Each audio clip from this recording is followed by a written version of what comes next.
Today we're going to be talking about recruitment and retention for student organizations. Obviously, this is a very important topic that's going to be super important to your club's longevity, as well as the general satisfaction and happiness of your student members. So to start off, we're going to begin with some definitions of the two terms that I just discussed. What is recruitment? So recruitment is the strategies and tactics used to persuade individuals to join your organization as a member. So then what is retention? Retention is the active steps leadership in the organization is taken to maintain member commitment and buy-in. So retention is the way that you keep those that you recruit. So why would you recruit? Maybe pause your video and think about a few reasons why recruitment is important to your student organization. First thing that you want to think about is you want to maintain membership. As graduating seniors leave or other members might leave your club, you need to have an influx of additional new people, maybe freshmen or other people who want to join your club, so that you can maintain a constant or more stable membership and you don't end up with very few members. Why do you need these people? You need these people to accomplish your mission. So every club has your mission, which you put in your team charter, and you need a workforce or a bunch of people working together as a team to accomplish those missions and goals. And lastly, you want to have some fresh perspectives. So with every incoming new member, they're going to bring their own diverse, unique experiences, and these perspectives are very, very helpful in decision-making processes, as well as just contributing to the overall community of your club. So who should be doing this recruiting? It should be everyone in your organization, not just the officers, not just the president or the vice president, but everyone. And this could be something as simple as through word of mouth, which is one of the ways that recruitment can spread throughout the campus. If you are enjoying your time, you might start talking about your club experience in a positive light, just in casual conversation. This could lead to some of your friends being potential new members or acquaintances. And however, if there's a lot of drama and upset with a club, you're also going to be talking about that club, but probably won't be in the most positive light. And a new member won't join likely just if they only hear negative talk about an organization. So in other words, everyone should be recruiting by putting out positive messages about your club and also helping with any sort of formal recruitment processes, given that the members will be a part of the community with everybody, not just the officers. So sort of getting to the baseline of recruiting, we need to understand what's going to motivate people to join these student organizations. So the first thing is that they agree with your mission. So as I mentioned, you all have a mission and goals laid out in your charter that you made. So people are going to join because they agree with this mission. They want to actually make progress toward this mission, which is going to require some tangible goals that we're going to discuss later on the retention side. Additionally, they want to be part of a community outside of class. We're all very busy students and people want to sort of build that community and have more of a time where they can connect with people that they might not have connected with in their classes. We can talk about some retention strategies to help continue to build that community in a bit.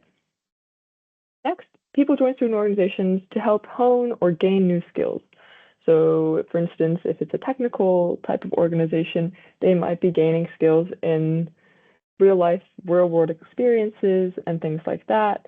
They might be honing their skills of certain hobbies that they have, whether it be sports, music, or otherwise, or debating, or something like that. And then another reason that people join student organizations is to sort of network. This could include both their own network within the student population. As I mentioned, some people might interact with different people in clubs than they do in classes just because they don't happen to have the same classes together, as well as sort of connecting to that network of alumni that might have also been part of that club and might have follow similar career interests to what you are interested in. So these are just a few reasons why people join student organizations. There's some very blanket statements. Of course, there are definitely many more reasons, so I definitely encourage you to brainstorm why people actually join student organizations and maybe why people would join your club in particular to really hone in and maximize your recruitment. So how can we do this recruitment then? What are some strategies that we have in order to do so? The first thing I'm going to mention is social media. So many organizations have social media presence, usually on Instagram, could be YouTube, could be Facebook, could be LinkedIn. But social media is the way that most of our generation connects. So sort of getting the word out, having a presence on social media is very important to help recruit new members to your club. Now, this could be things like what day in the life of a new member, or getting to know the current members, member spotlights on your social media, especially when at recruitment season, if you happen to recruit only during a specific part of the semester or year, is coming up. Definitely make sure to get the word out through social media. That would be very helpful. The next strategy for recruitment would be tabling, often on BC Plaza. Once again, sort of getting your name out there and just speaking positively about your experiences within the club. The next strategy for recruitment would be to attend the Duke Groups Fair, which happens in the fall.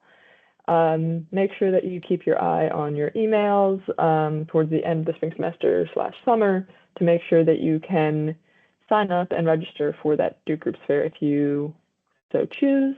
The hard deadline is a hard deadline. Cool.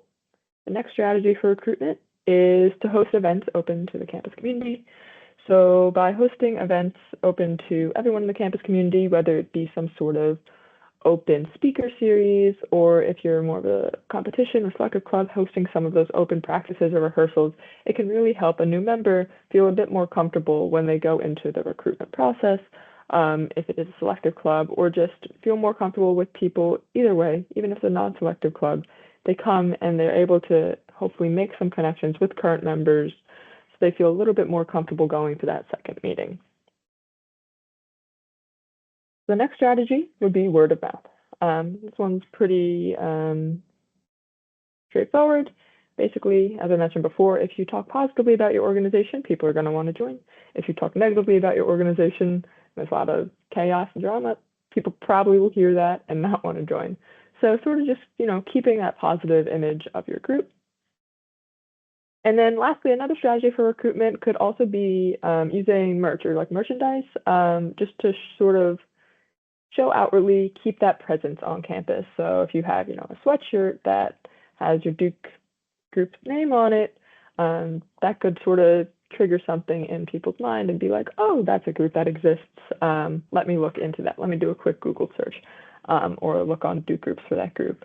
So sort of just helping, once again, to have that presence on campus so people know that your organization exists. Cool, so that's sort of what we got on the recruitment side. So now once we've gotten everybody to join our club, how do we keep them there? How do we retain members? So some strategies for retention is to sort of establish that sense of belonging and ownership early on. We want members to get the most out of their experience, and they join because they want to contribute meaningfully. If they feel as though they're having a positive impact on the club's mission, they're likely going to return. If they feel like they're not having a positive impact, they're probably not going to return. So one way that you can help establish ownership is to give new members roles pretty early on so that they can contribute meaningfully rather than just sitting there. Another thing that you could try to do is maybe have committees that can sort of break it down into more tangible tasks, whatever your current goal is. And that also helps with a bit of the sort of comfort because it's a smaller subgroup of your organization. So the next thing that you could do to help retain people is let the members determine their commitment level. So maybe have people volunteer to take on certain roles or volunteer to take on additional assignments as they so are able to. We are all students first with very, very busy lives and have very, very tight time constraints as well as external stresses. So that we let them determine the commitment level, and along the same vein, we got to respect people's time. So we need to make sure that everyone in the organization has a clear understanding of what the time commitment is and make sure you communicate that to new members, whether it be, okay, you need to be at X meetings every week for X amount of time, or if there's something like, okay, you need to do an hour or two of work outside of our club time so that we can make sure we get our deliverables done. You have to make that very clear to current members as well as new members, because we all have very, very tight time schedules with all of our classes. I would recommend starting within 5 minutes of your proposed start time so people do not feel like they are just waiting around for other members, and that could often lead to some frustration and tension between different members. And I would 100% recommend to never end late. I actually recommend that you end 5 to 10 minutes early for your meeting so that everyone becomes excited and they feel like they've actually gained time back because they had it blocked out for instance, an hour in their schedule, and now they have that extra 5-10 minutes to sort of decompress and transition into whatever they're going off to next in their day. So I definitely recommend ending 5 to 10 minutes early. That keeps everybody very happy. Yeah, cool.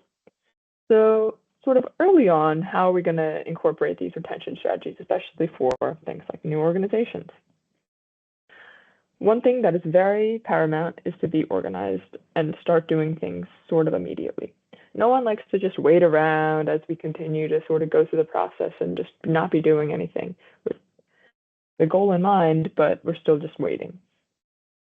So you should definitely hit the ground running, letting everyone contribute, as we mentioned, including new members. And no one likes to be on the outside looking in. So in terms of this organization, you need to make sure that you have clear and frequent communication, whether it be through an email listserv, some sort of group chat, a messaging app, anything along those lines. Because when you have clear communication, the new members have confidence in the leaders as well as feel more comfortable about and less uncertain about the club's directions. Next thing would be to build these relationships and community early on within your organization.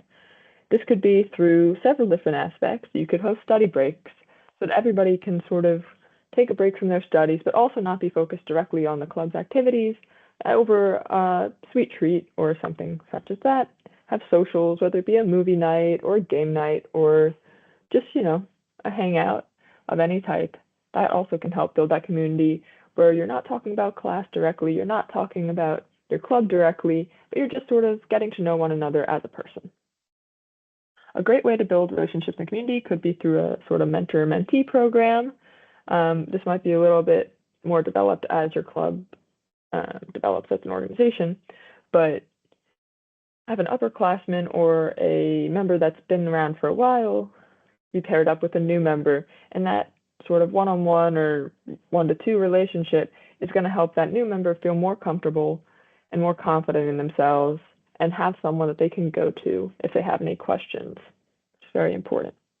And that's also, you want to build a psychologically safe space. So psychological safety is sort of making sure that there's trust among everyone in your organization. Usually it's applied to teams, but your organization is a team. So everybody should feel safe to speak up and have their opinions without a fear that they're going to have any repercussions or any sort of retribution for that. So try and really keep that positive environment and help to build trust among team members early on. That also could be through trust building exercises. So then sort of in that longer term stage for retention, how can we help to retain some of our members?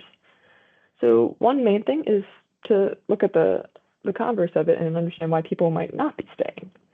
So in order to understand that, you could sort of have these town halls or brainstorming sessions among all your members to try and improve current processes. It should be a continuous and constant learning experience where you can keep making adjustments and improvements to your organization as the needs change. As the members change, additionally, the needs will change, as well as just as time goes on, your needs will definitely change. So keep those town halls and brainstorming sessions in mind that can help you tweak your current processes or other things that will eventually help out with retention. And the next thing in the longer term you can do is to recognize your members. Your members are very busy, and oftentimes you're accomplishing very, very cool, very impressive things. So make sure that you take a step back from all that schoolwork and all of those club organization tasks to then recognize your members for their accomplishments within your organization. makes a very positive environment, and people are more likely to stay if they're recognized. Whereas if you just completely ignore all the hard work they're doing, they're not going to feel appreciated and most likely leave. Perfect. So go out there and recruit and retain. Hopefully you can use some of the strategies and ideas and concepts that we discussed today. Thank you.